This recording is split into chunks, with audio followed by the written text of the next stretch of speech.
We begin with the war. Russia is pounding Ukraine again. For the first time in weeks, air raid sirens blared in Kyiv as Russian forces launched a wave of missiles.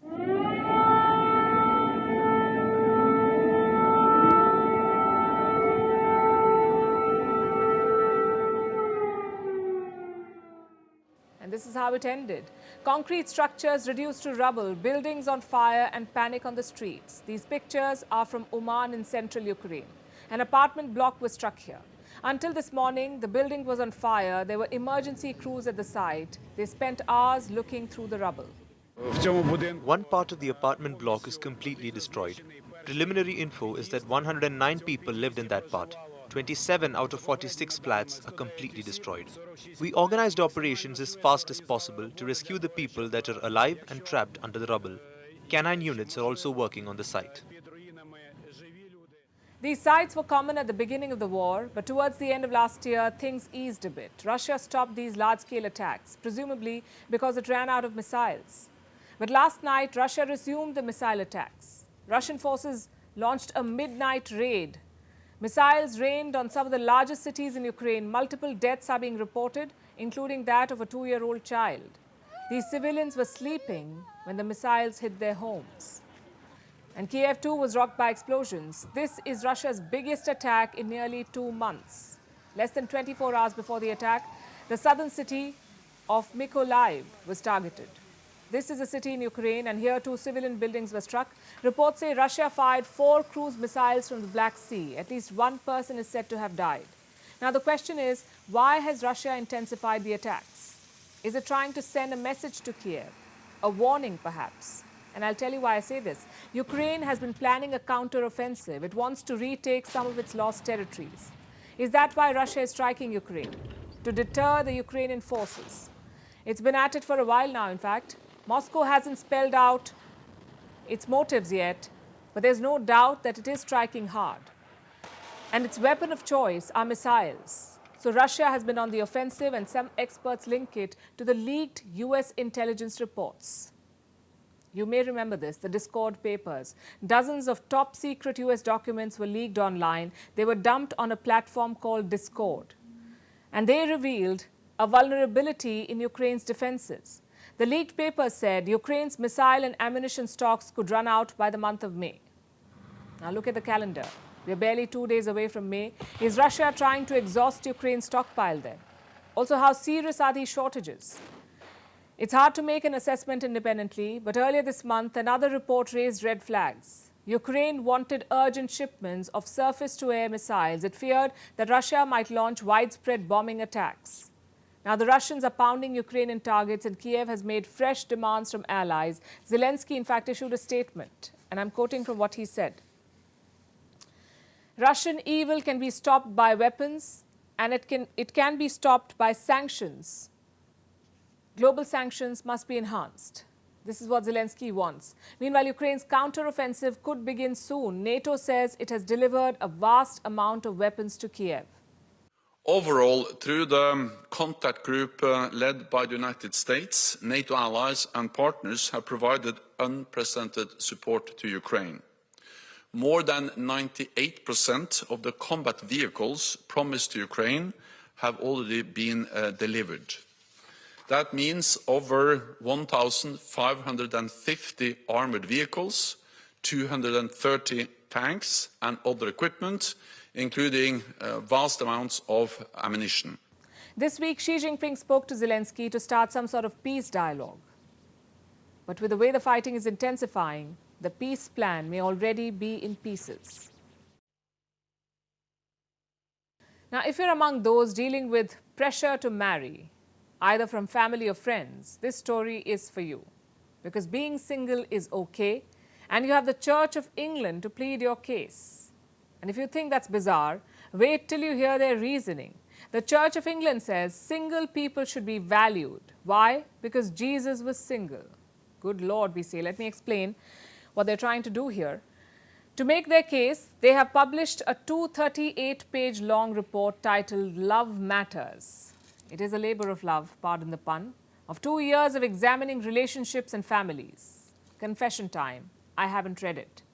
But what it says is basically this: that single people shouldn't be treated as quote-unquote lesser than those in relationships. Not just that, the Church of England, in fact, wants to celebrate singleness. And I'm not making this up, because God's own son chose to be a bachelor. So the next time you're accosted at a wedding or engagement of your younger cousin by pesky relatives, you have the perfect repost.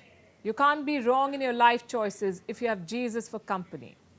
Facetiousness aside, why has the Church of England suddenly gone woke? Why is procreation no longer paramount? Why is marriage not the be-all and end-all of every existence? Are they being truly progressive by accepting diversity in personal relations? Not trying to play the devil's advocate, but we don't think so. Why? Because this is the same church that has been eviscerated for being too rigid, tone-deaf, and out of sync with modern reality.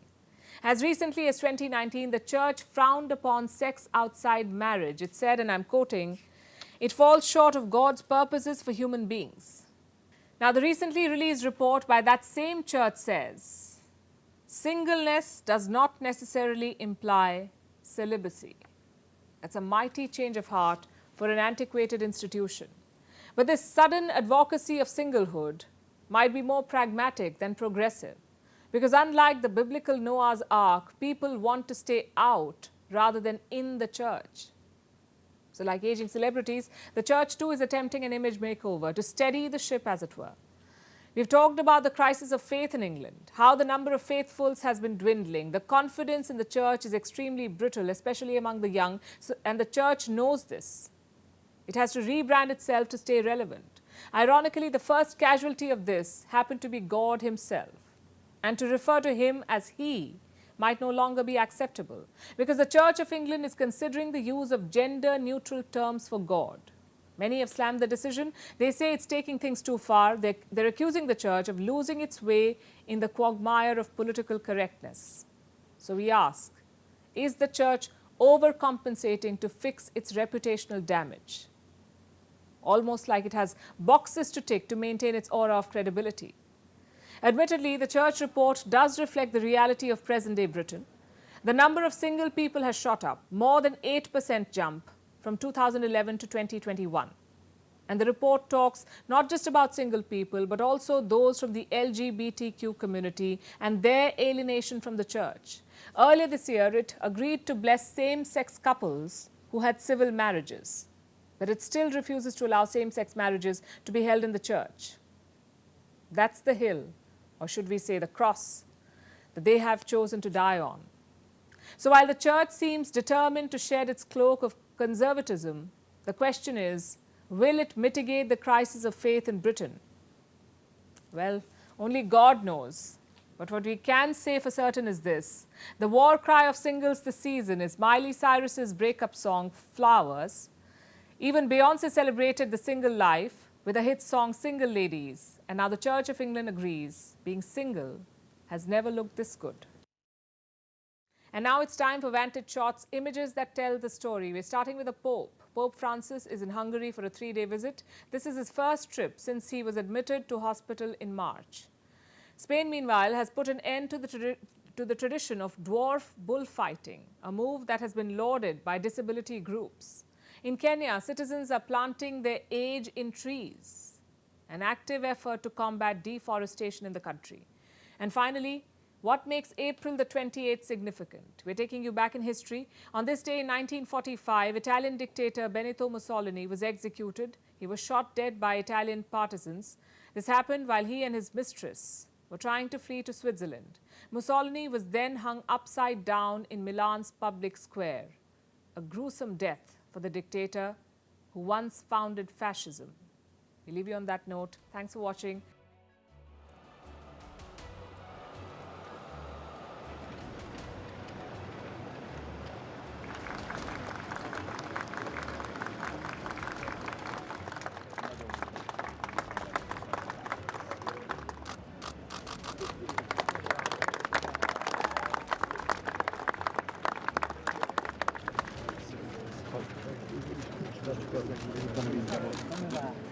Grazie che lei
Email exchanges from inside the BBC, they talk about the risk of violating Indian laws. It's easier to rake up the freedom of speech debate, but does it give anyone a free pass to knowingly violate the law? America supports India because it needs India's support in return. And India is working with the US because it suits India's interests. This is how geopolitics works. Last night, he diffused a crisis with his defense minister. But today, Netanyahu was confronted with a new problem. His cabinet seems to have rebelled against him. The UK is looking at the Indian subcontinent to fill its coffers. That India seems to be negotiating from a position of power, like a partner and not a former colony.